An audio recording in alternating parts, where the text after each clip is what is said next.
Corporal Randall here. Don't forget, like and subscribe, like and subscribe, like and subscribe. Also, hit the notification bell. That way you know whenever I come on or post something new. Well, today's topic is simple. I've been asked why I left the Democratic Party. And for me, it was a multifaceted answer. See, I was raised as a classical liberal in a Democratic family in the inner city in Baltimore. So many of my values align with the classical liberal definition of Democrat, small d. This has been overtaken by a branch of the Democratic Party that I cannot identify with. So although my views have not changed and the way I was raised have dictated my views, they have changed to a point where I can no longer identify myself with them. Among the issues I had with the Democratic Party was their desire to eliminate self-reliance.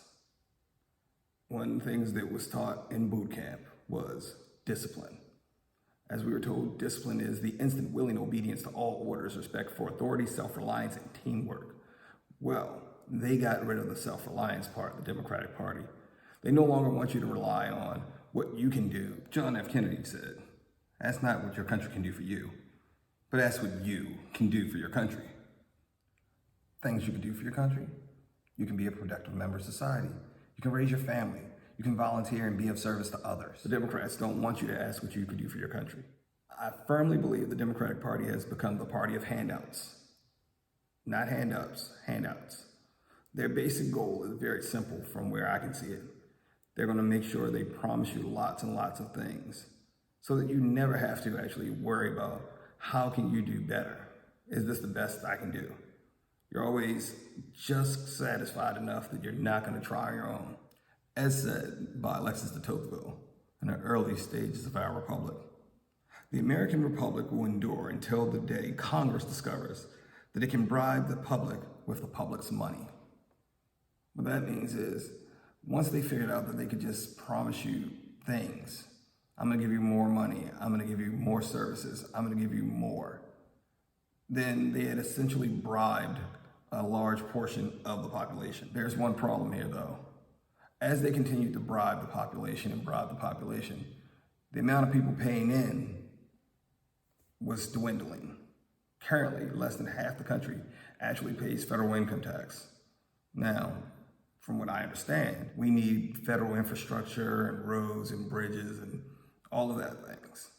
I don't disagree with any of that whatsoever. However, if we're all able to use these same roads and bridges, schools, highways and byways, and federal agencies, why aren't we all paying? And then you'll hear hey, well, we are on a progressive tax base because we don't want the poor to get poorer. As someone who was formerly poor, once you get out of that, you will make it a career never to go back. Why? Because you remember it. The memory is scary enough to keep you from doing it again. Another issue I have with the Democratic Party, the war on poverty. So the war on poverty was sold as, hey, we need to make sure that poverty ends. Well, you can't end poverty. It's a nebulous thing. There will always be people that have less. You can't control for that. So the war on poverty essentially just destroyed poor communities. And it especially destroyed poor black communities. With the war on poverty, there were strings attached to the money that would be going to the families. Namely, you couldn't have a male living in the home. So strings are attached generally whenever you want a loan or money. If you go to a bank, they may ask you for collateral or something like that. That incentivized the moms to not get married, to not have the spouse in the house, to not have the boyfriend, baby daddy, or whatever euphemism you would prefer to use for the term of the father figure in the house. So now that you've gotten the fathers out of the house, what's next? You've now essentially replaced the father with government. So you're losing all the benefits of having a father there. I don't know if you understand this, but fathers bring something to the table that unfortunately mothers can't.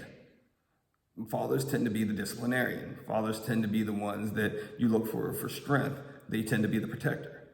Not saying a mom can't do that. And yes, there's always the anecdotal evidence of the single mom who did X, Y, and Z, or the single dad that did X, Y, and Z to cover for the lack of having a mom. But the destruction of the nuclear family was one of the main things that they did to destroy the Black community. Among the primary ways of determining whether someone will remain in poverty is whether they have two parents in the household. I'm not going to go over all the benefits of a two-parent home. What I will say is, in a single-parent home, you're measurably more likely to grow up in poverty and struggle to get out of poverty than you are in a nuclear family. By the government taking the role of the father and the father not being there, that led to simple things that you could expect to happen, like lack of discipline, lack of respect for authority. Things like that can be seen today in the way the youth interact with each other and with authority figures. The war on drugs is also a part of this problem. The war on drugs effectively did nothing more than take poor and minority people and throw them in jail for long periods of time under the auspices of, hey, we're helping the community by getting this evil drug deal out. Well, if you're an adult and you have your own personal agency to be able to make your decisions for yourself, then why is it that the government is telling you what drugs you can and cannot use? I'll wait. They shouldn't be. They should not be involved in that in any capacity.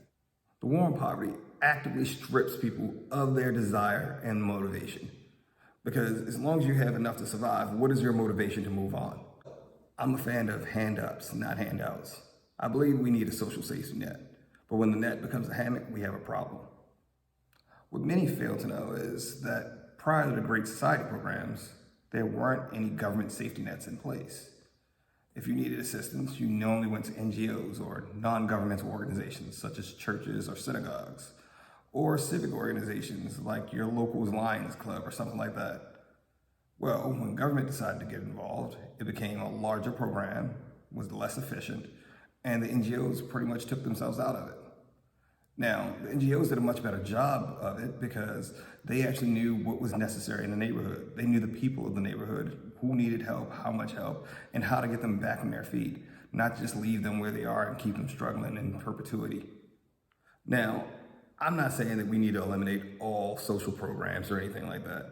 Nothing could be further from the truth. When I speak about the war on poverty and I speak about these things, it's because I lived it. I grew up in the inner city in Baltimore City. I was on welfare, public assistance, Medicaid. What got me out of that was threefold. One, I always had a positive male role model. It wasn't my biological father. He wasn't around.